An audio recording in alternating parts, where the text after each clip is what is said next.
Some crimes shake a nation to its core, leaving a scar that never fully heals. The Watts family murders are one such case, a brutal and heartbreaking crime committed by someone who was supposed to protect and love his family. This is a story of betrayal, deception, and unimaginable evil. A story that forces us to ask, how well do we really know the people closest to us? August 13th, 2018. Frederick, Colorado. A seemingly happy family. Chris Watts, his pregnant wife Shanann, and their two young daughters, Bella and Celeste, vanished without a trace. At first, Chris appeared on television, pleading for their safe return. He told reporters that he had no idea what had happened, that he just wanted his family back. But the truth was far more sinister. Shanann Watts, a 34-year-old mother, had just returned home from a business trip that night. She was 15 weeks pregnant with their third child, a boy they had already named Nico. Hours later, she, along with Bella, age 4, and Celeste, age 3, were dead, killed by the man they trusted the most. When police began investigating, Chris's story quickly unraveled. Surveillance footage from a neighbor's camera showed Chris backing his truck into the driveway early that morning, loading something inside. His demeanor during police interviews seemed off, too calm, too rehearsed. And then there was his polygraph test. He failed, miserably. Faced with mounting evidence, Chris confessed, but his confession was a lie. He claimed Shanann had killed their daughters in a fit of rage and he had simply retaliated. But investigators weren't buying it. The evidence told a different story. The real horror came when Chris finally admitted the truth. That night, he had strangled Shanann in their bed, then driven their daughters alive to an oil field owned by his employer. There, he smothered Bella and Celeste one by one, before disposing of their bodies in oil tanks. He buried Shanann in a shallow grave nearby. Why would a husband and father commit such an unspeakable crime? Investigators discovered Chris had been having an affair with a coworker, Nicole Kessinger. He wanted to start a new life, free from his responsibilities as a husband and father. And in his twisted mind, the only way to do that was to erase his family entirely. The investigation revealed shocking details. Messages between Chris and Nicole showed his desire for a future without his wife and children. He had even researched the best ways to leave a spouse before the murders,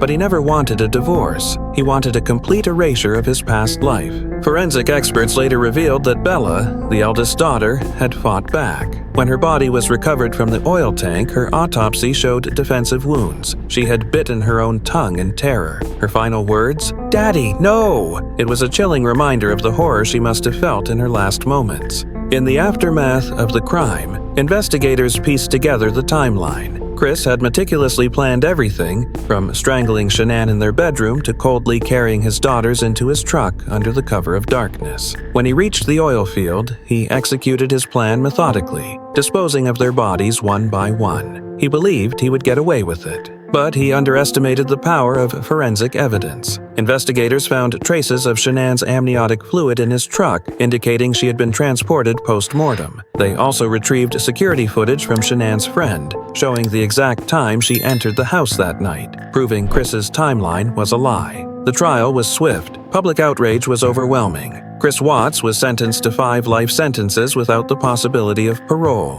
He showed little emotion as the verdict was read. His in-laws, devastated beyond belief, could barely stand to look at him. To this day, the Watts family murders remain one of the most chilling and senseless crimes in recent history. How could a man with no history of violence commit such a brutal act against his own flesh and blood? Was it pure selfishness? Was it premeditated evil?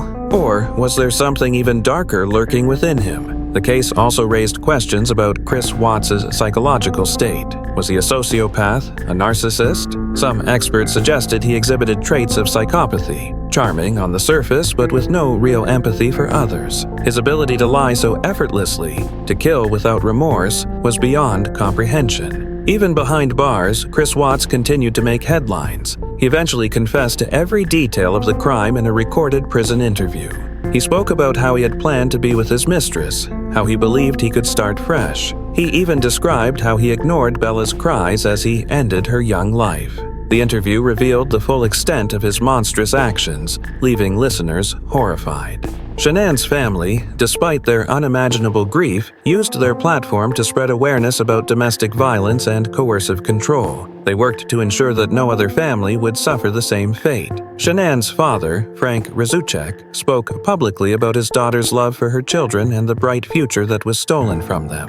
The home where the Watts family once lived became infamous. It stood empty, a grim reminder of what had occurred behind its walls. Neighbors reported feeling a lingering sense of unease whenever they passed by. Some believed the house carried an energy of sorrow and tragedy, a testament to the lives lost there. Years later, the Watts family murders continue to haunt the true crime community. Documentaries, interviews, and case studies have analyzed every aspect of what led to the killings. Was Chris simply a selfish man who wanted out of his marriage, or was there something even more disturbing at play? Some believe he had been planning the murders for longer than he admitted. Others think he snapped in a moment of rage. The truth may never be fully understood. But one thing is certain.